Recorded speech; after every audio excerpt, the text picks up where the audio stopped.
എല്ലാവർക്കും നമസ്കാരം. അപ്പം ഞാനിന്ന് വന്നിരിക്കുന്നത് നമ്മുടെ അരിപ്പൊടിയും നാടൻ നേന്ത്രപ്പഴവും കൂടെ ചേർന്നുള്ള ഒരു അടിപൊളി 4 മണി പലഹാരവുമായിട്ടാണ്. അപ്പം ഞാനിവിടെ അരിപ്പൊടി ഞാനിവിടെ തന്നെ പൊടിച്ചതാണ്. അതെങ്ങനെ പൊടിച്ചതെന്ന് ചോദിച്ചാൽ 2 മണിക്കൂർ പച്ചരി കുതിർത്ത് വെച്ചിട്ട് അതിൻ്റെ വെള്ളമൊക്കെ ഊറ്റി നല്ലതായിട്ട് ഉണങ്ങിക്കഴിഞ്ഞ് അത് മിക്സിയിലിട്ട് പൊടിച്ചതാണ്. നല്ല ഫൈനായിട്ട് ഇവിടെ പൊടിച്ചെടുത്തിട്ടുണ്ട്. അപ്പോൾ ഇത് നല്ല ഫ്രഷ് ആയിട്ടുള്ള പൊടിയാണ്. അപ്പോൾ നമ്മൾ ഇതിനകത്താണ് നമ്മുടെ ഈ പലഹാരം ഉണ്ടാക്കിയെടുക്കുന്നത്. പിന്നെ ഞാനിവിടെ എടുത്തിരിക്കുന്നത് ശർക്കര പാനിയാക്കി വെച്ചിട്ടുണ്ട്. ഒരു ചെറിയ കഷ്ണം ശർക്കര, മധുരത്തിനനുസരിച്ച് നമുക്ക് ശർക്കര ചേർക്കാം. അപ്പം ഒരു കഷ്ണം ശർക്കര എടുത്ത് വെച്ചിട്ടുണ്ട്. പിന്നെ വേണ്ടത് ആവശ്യത്തിന് തേങ്ങ വേണം. പിന്നെ നമ്മൾ ഒരു 4 ഏലക്ക വേണം. പിന്നെ അല്പം ജീരകത്തിൻ്റെ പൊടി നമുക്ക് വേണമെന്നുണ്ടെങ്കിൽ മാത്രം ചേർത്താൽ മതി. അപ്പോൾ നമുക്ക് ആദ്യം തന്നെ ഇതൊന്ന് വഴറ്റിയെടുക്കണം. ഏത്തയ്ക്ക ഒന്ന് വഴറ്റിയെടുക്കണം. നമുക്ക് ആദ്യം തന്നെ ഗ്യാസ് കത്തിച്ച് ഇതൊന്ന് വഴറ്റിയെടുക്കാം. അപ്പോൾ നമ്മുടെ പാത്രം ഇവിടെ ചൂടായിട്ടുണ്ട്. നമുക്കിതിലേക്ക് 1 സ്പൂണ് നെയ്യ് ഒഴിച്ചു കൊടുക്കാം. നെയ്യ് വേണ്ടാന്നുള്ളവർക്ക് വെളിച്ചെണ്ണയിൽ അല്പം വെളിച്ചെണ്ണ ഒഴിച്ചു കൊടുത്ത് അതിനകത്തൊന്ന് ഈ നേത്തപ്പഴം ഒന്ന് വഴറ്റിയെടുക്കാം. നമ്മുടെ നെയ്യ് ഇവിടെ ചൂടായി വന്നിട്ടുണ്ട്. നമുക്കിതിലേക്ക് ഈ ഏത്തപ്പഴം നന്നായിട്ടൊന്ന് വഴണ്ട് വരുന്നത് വരെ നമുക്കിതൊന്ന് ഇളക്കാമേ. ഇത് വഴന്നു കഴിഞ്ഞ് നമുക്കിതിലേക്ക് തേങ്ങ ചേർത്ത് കൊടുക്കാം. തേങ്ങയും ഏലക്കയുടെ പൊടി.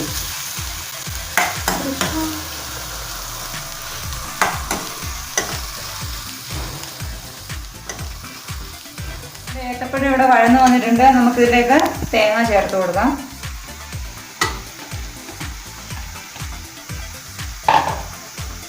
തേങ്ങയും പഴവും ഒക്കെ നമുക്ക് ആവശ്യത്തിന് ചേർത്ത് കൊടുക്കാം. അതിനകത്ത് പ്രത്യേകിച്ച് കണക്കൊന്നുമില്ല കേട്ടോ. ഇത് നന്നായിട്ടൊന്ന് വഴണ്ട് വരണം.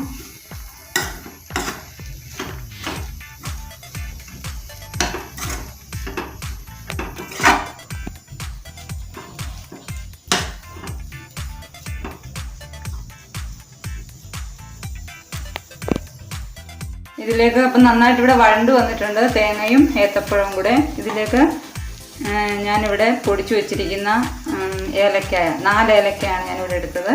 അപ്പോൾ അത് ചേർത്ത് കൊടുക്കുന്നുണ്ട്. അല്പം താഴെ പോയി ചേർത്ത്. പിന്നെ നമുക്ക് നന്നായിട്ടൊന്ന് വഴറ്റി കൊടുക്കണം. ഈ സമയത്ത് തന്നെ നമുക്ക് ജീരകത്തിൻ്റെ പൊടിയും കൂടെ ചേർത്ത് കൊടുക്കാം. ഒരു നുള്ള് ചേർത്തിട്ടുള്ളേ. നന്നായിട്ട് നമുക്ക് ഇളക്കി കൊടുക്കാം. അപ്പോൾ ഇത് വഴണ്ടു. ഇനി അധികം ഗ്യാസിൽ വെക്കണ്ട. നമുക്കിത് മാറ്റി വെക്കാം. എന്നിട്ട് ഇത് നന്നായിട്ടൊന്ന് ആറിയിട്ട് വേണം നമുക്കിത് അരിപ്പൊടിയിലേക്ക് ചേർത്ത് കൊടുക്കാൻ. അപ്പോൾ ഞാൻ ഗ്യാസ് നിർത്തുകയാണ്. നമ്മൾ ഏത്തപ്പഴമൊക്കെ വഴറ്റിയെടുത്തിട്ടുണ്ട്. ഇനി നമുക്ക് ഇതിലേക്ക് ചേർത്ത് കൊടുക്കാം. അപ്പോൾ നമുക്ക് വെള്ളമൊന്നും ചേർക്കത്തില്ല. നമ്മൾ ഈ ശർക്കരയുടെ പാനിയാക്കി വെച്ചിരിക്കുന്നത് അതിനകത്ത് തന്നെയാണ് ഇത് കുഴച്ചെടുക്കുന്നത്. അപ്പോൾ നമുക്ക് ആദ്യം തന്നെ കുറേശ്ശായിട്ട് ഒഴിച്ചു കൊടുക്കാം.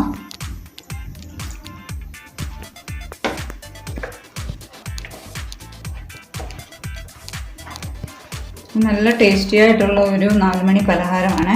കുഞ്ഞുങ്ങൾക്കൊക്കെ വളരെ ഇഷ്ടപ്പെടും. ഇത് ഉണ്ടാക്കി കൊടുക്കണം.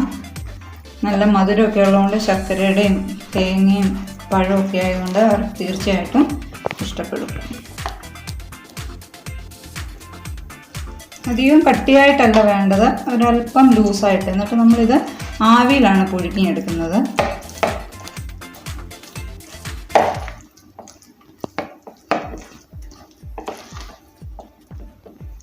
അപ്പം ഗോതമ്പ് പൊടിക്കകത്ത് വേണ്ടവർക്ക് അങ്ങനെ ഉണ്ടാക്കാം, അരിപ്പൊടിക്കകത്ത് ഉണ്ടാക്കാം.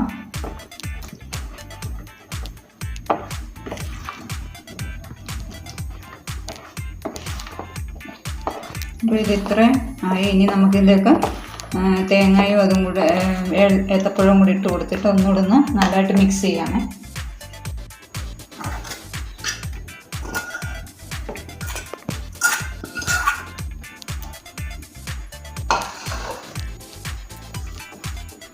നന്നായിട്ടൊന്നുകൂടെ മിക്സ് ചെയ്ത് കൊടുക്കാം.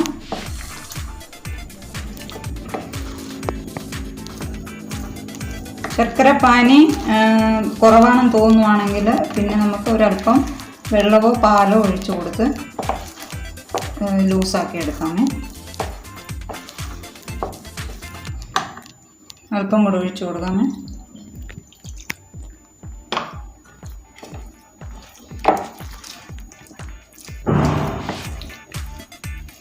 അപ്പോൾ നിങ്ങൾ സ്റ്റീൽ പാത്രത്തിലോ കേക്ക് ഉണ്ടാക്കുന്ന ടിന്നുണ്ടല്ലോ അതിനകത്തോ ഉണ്ടാക്കിയെടുക്കാം. അല്പം എണ്ണ തൂത്ത് കൊടുത്തിട്ട് അതിനകത്ത് നമുക്ക് ഉണ്ടാക്കിയെടുക്കാം.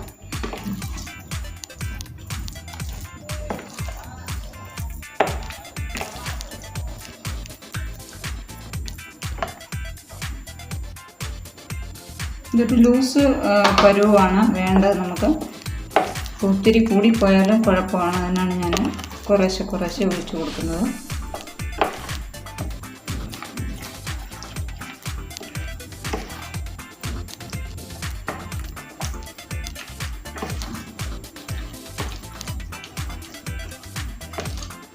അപ്പോൾ നമ്മുടെ മിക്സൊക്കെ ഇവിടെ റെഡി ആയിട്ടുണ്ട്. നോക്കിയാൽ ഈ ഒരു പരുവത്തിൽ വേണം എടുക്കാൻ. അപ്പം നമുക്കിത് ഒരു കേക്കിൻ്റെ ടിന്നിലേക്കാണ് ഞാനിപ്പോൾ ഒഴിച്ചു കൊടുക്കുന്നത്. അപ്പം ഞാനിവിടെ നെയ്യാണ് ഇവിടെ തേച്ച് കൊടുത്തിരിക്കുന്നത്. അപ്പം നെയ്യോ എണ്ണയോ എന്തോ വേണേലും ചേർത്ത് കൊടുക്കാം. അപ്പോൾ നിങ്ങൾക്ക് ബട്ടർ പേപ്പർ ഉണ്ടെങ്കിൽ ബട്ടർ പേപ്പർ ഇടാം, അല്ലെങ്കിൽ ഒരു വാഴയിലയാണെങ്കിൽ അത് കട്ട് ചെയ്തിടാം. അപ്പം ഒന്നുമില്ലെങ്കിൽ സാരമില്ല, ഇങ്ങനെ തന്നെ ചെയ്താൽ മതി. അപ്പം നമുക്ക് ഇതിലേക്ക് ഒഴിച്ചു കൊടുക്കാം.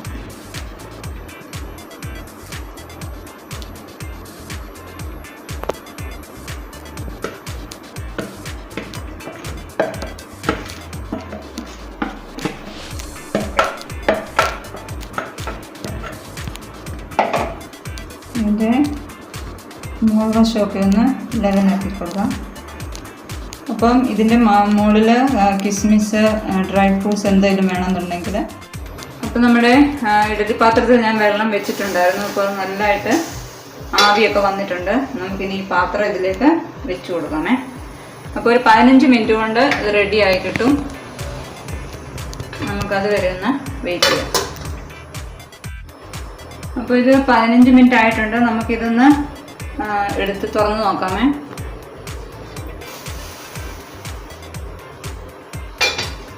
അപ്പോൾ ഇത് നല്ലതായിട്ട് വെന്തിട്ടുണ്ട്. നമുക്കിനി ഇതൊന്ന് വെളിയിലേക്ക് എടുത്ത് വെക്കാം. എന്നിട്ട് ഇത് നന്നായിട്ട് തണുക്കുന്നിടം വരെ നമുക്കൊന്ന് വെയിറ്റ് ചെയ്യാമേ.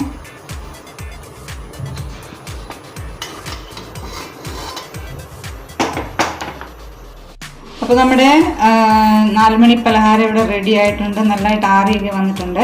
നമുക്കിനി ഇതൊന്ന് സൈഡിൽ നിന്നൊന്ന് വിടിയിച്ചു കൊടുക്കാം. ഓൾറെഡി ഇത് സൈഡിൽ നിന്നൊക്കെ വിട്ട് വന്നിട്ടുണ്ട്. അപ്പോൾ നമുക്ക് ചെറുതായിട്ടൊന്ന് ഇളക്കി കൊടുത്തിട്ട് ഇതൊരു പ്ലേറ്റിലേക്ക് മാറ്റാമേ.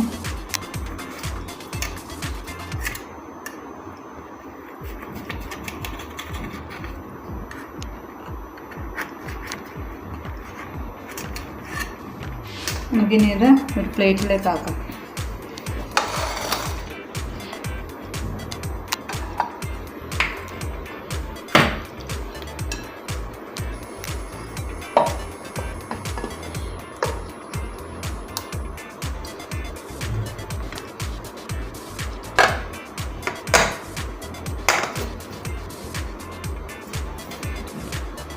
നമുക്ക് നമ്മുടെ 4 മണി പലഹാരം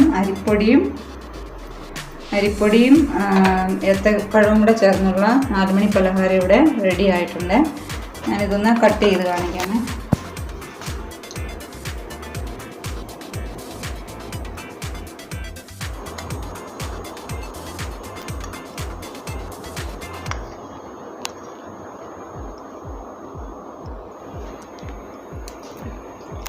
അപ്പോൾ നമ്മുടെ അടിപൊളിയായിട്ടുള്ള 4 മണി പലഹാരം ഇവിടെ റെഡി ആയിട്ടുണ്ട്.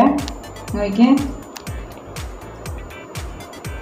അപ്പോൾ നിങ്ങൾ തീർച്ചയായും ഈ വീഡിയോ കണ്ടിട്ട് ഇഷ്ടപ്പെട്ടാൽ ലൈക്ക് ചെയ്യുക, കമൻറ്റ് ചെയ്യുക. സബ്സ്ക്രൈബ് ചെയ്യാത്തവരാണെങ്കിൽ തീർച്ചയായും ഒന്ന് സബ്സ്ക്രൈബ് ചെയ്യുക. അപ്പോൾ നമുക്ക് വേറൊരു വീഡിയോയുമായി വരാം. ബൈ.